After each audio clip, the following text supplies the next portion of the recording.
So I just got out of the new Paul Thomas Anderson movie starring Leonardo DiCaprio, One Battle After Another. And it was pretty fucking good, but I mean, like, Paul Thomas Anderson's whole like real appeal is that he doesn't miss, like not at all.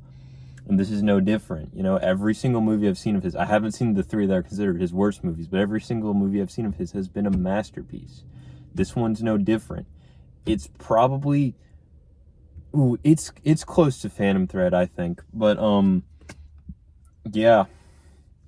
So like all of the lead performances were great. Like the one note I have about the movie is that some of the side characters are not the background characters, kind of like not the extras, but like the people who barely have a part. So a lot of them were not good at all, and it was, yeah. They were the fucking those were not very good actors. They deliver all their lines in the same like monotone way. Just no charisma whatsoever. Some of them did, but like it was mainly the high schoolers that I think were like pretty fucking awful. But that's like a nitpick. It doesn't drag down from the actual product. Sean Penn in this is amazing, like absolutely amazing. If he Well, he's really the main character when you actually like look at it. But I mean, Leonardo's obviously going to be billed as the leading man, even though he like barely drives the story forward. He's just the protagonist. The antagonist is the main character and type shit. But Sean Penn is amazing in this. Easily, like, probably the best performance I've seen from him. But I haven't seen Milk, which I think he won an Oscar for. But this is by far the best performance I've personally seen of him. And I hope that he gets nominated for Best Supporting Actor, or I hope he wins for Best Supporting Actor, because he'll likely get nominated. But if Michael B. Jordan gets nominated for Best Supporting Actor instead of Best Lead Actor, both of which I think are fine, and both of which I think he should win for Sinners. But if he doesn't get nominated for supporting, I think it should go to Sean Penn. But yeah, Leonardo DiCaprio, obviously, also amazing in this. He kind of is playing two different parts almost, because one part is like this more confident, like, okay, in the beginning of the movie, he's this more confident, more capable, able guy, able-minded, not depressed at all. And then the second half, he's like depressed, he's like blowing out his mind on weed, and he's a lot more incompetent and like lacks confidence. The girl who plays the daughter is also really great. The girl who plays the mom, I don't keep up with actors' names that much. I'm more of a director, writer head. But the girl who plays the mom is also pretty good. Benicio del Toro. Okay, funny thing. There was an advertisement where it was like top movies coming out later this year, and this movie was one of them, like that played before the movie. And fucking, they called him Guillermo del Toro in the advertisement. Like, that was so stupid. Yeah, but Benicio del Toro, I also think this is the best performance I've seen from him. It's close between this and The Phoenician Scheme, both of which came out this year. I don't keep up with the Benicio del Toro that much, I guess. I've only seen him in like those two and The Usual Suspects.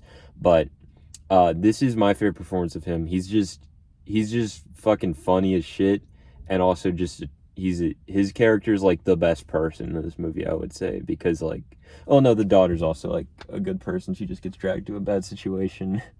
But yeah, Benicio del Toro is great. I think just Paul Thomas Anderson really knows how to get what he wants out of his actors, and that's, Mark Wahlberg's only good performance, where he like has a part basically, because he's barely in the part, let's be real, but his only good performance, which is easily an amazing performance, is fucking Boogie Nights. And like he just gets the best out of everyone involved, I think, just all the time. John C. Reilly, the reason like people take him seriously is because of Paul Thomas Anderson. Adam Sandler, another one. But like, yeah, what else is there in this movie? Okay, let's get into the themes, right? So Paul Thomas Anderson, all of his movies share the common theme of being about family. They're all about either looking for family, trying to make a family, or someone being so detached from family that they lose themselves as a person, right? That's There'll Be Blood, you know. But like they're all about searching for family or connection. Um, this movie, Sean Penn's character is supposed to be the worst person that could ever exist ever, I feel. And he is. I think that is one of the like worst people I've ever seen in a movie. And I've seen a lot of movies and that dude is fucking terrible. Um but yeah, and he's the antagonist thing he's doing is he doesn't want a family. He rejects family, right? He rejects his daughter. He basically is trying to get her killed the whole movie, right? Oh, spoiler alert. Turns out Leonardo DiCaprio's wife slept with Sean Penn because they had a weird fucking thing, right? And then the daughter in this movie is actually Sean Penn's daughter. Uh, that's a huge spoiler alert. So, um, but well, I mean, it's pretty obvious like once the movie gets going, but you know, like basically past the opening scene where fucking his wife tells him to jerk it until he gets it hard. Um, but yeah, so like Sean Penn's he hates family, he rejects family, he's trying to dissolve family, right? And that is what fuels the movie, his hatred for accidentally creating his daughter, right? And that's just like, it's just like, this is why I love Paul Thomas Anderson, right? Because he loves connection so much, and that's what fuels off his movies. That like he has created one of the worst people I've ever seen in a movie based off of like the thing that connects all of his movies, which is family, right? And connection. And like Leonardo DiCaprio, while basically playing two different people, uh, he's the hero because he's trying to keep his family together, and it's the way that he like work interchanges those two and like makes the whole thing flow together is just really great and really well done. That's also why we're not supposed to like fucking his wife, because she like basically gets her family killed because she rats out the fucking Antifa thing that they are or whatever. Not the terror, the I don't really know. They're a left-wing thing, and like they were willing to save immigrants and shit, but they also like uh are fucking terrorists. So like yeah, whatever. Um but yeah, it's a really great movie. It's really well done. Johnny Greenwood does the score and it's amazing. It's the best score of the year. Sorry fucking sinners, but you know, like Paul Thomas Anderson always has the best scores possible. Like my two favorite movie composers are John Bjorn and Johnny Greenwood, and those are the two he works with the most. So like, yeah, it's great. Trying to think of anything else that I have to say on it. Um, but like, yeah, this is easily the best movie of the year so far, I think, just because like his movies just envelop you so much into them, and they're just so beautiful, and just god, like I love his themes that he works with a lot, and just it's it's a it's a it's such a great movie. I wasn't really hooked on it. Oh, it's one of his funniest movies, I think. And okay, here's another thing that I have to say about it. It is one of his funniest, but I think it's him trying to go more mainstream a little bit. I haven't seen Licorice Pizza yet. Um, but it's definitely not as like experimental or just very dark and sad as like the movies I have seen of him. And like Boogie Nights is probably the one that is, well, not really, but it's similar to Boogie Nights um in a reverse kind of way, because Boogie Nights is like his introduction film, right? That's where he introduces a lot of his main themes. and just a lot of the stuff that he works with. And what that is doing is it's taking this like more happy situation, and then like this more happy, Scorsese type situation, and then enveloping the darkness that he loves to work with, of that, like, when a family is not together type stuff, or when connection is lost. Um, and it's introduced slowly into that, and then eventually things resolve themselves. But that is what this movie is doing. It's a perfect introduction film for Paul Thomas Anderson, and that's like, yeah. But this one is like, it's introducing the darkness, but then fading it out into the family like reconnects. The whole thing is the family's reconnecting.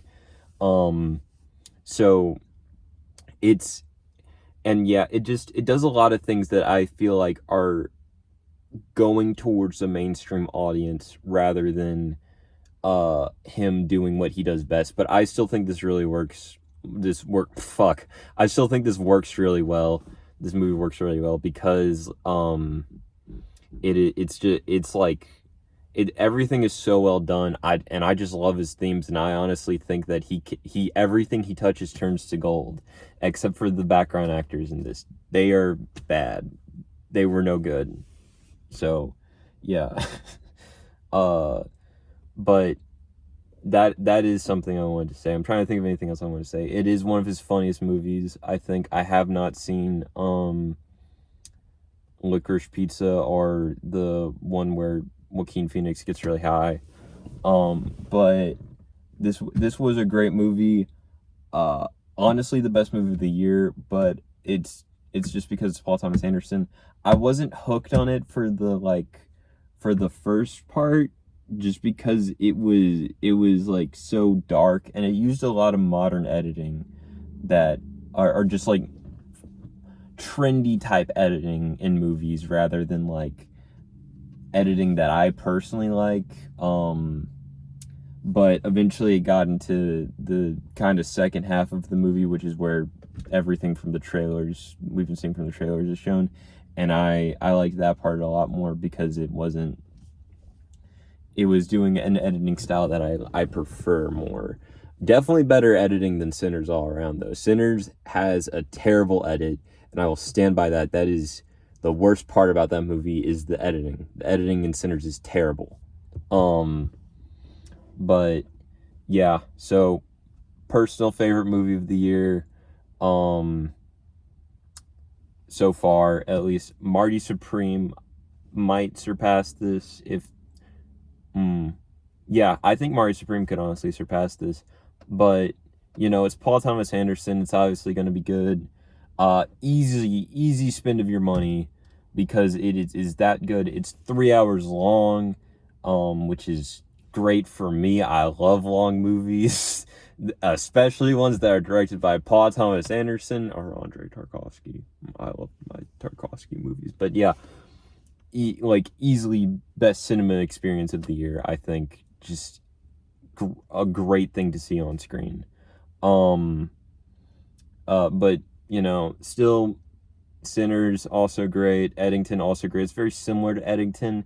Definitely not as dark or realistic, except for the Antifa shit, which is not realistic, but very real. It's more realistic and accurate of the political scape of America, but this one is still good. But it's not so much about politics, it's more about family. And Mickey 17, also great. Definitely not as good as this. I think that's the easiest one to say is not as good as this, even though I love it personally. But yeah, movie I was most hyped for this year, and it paid off.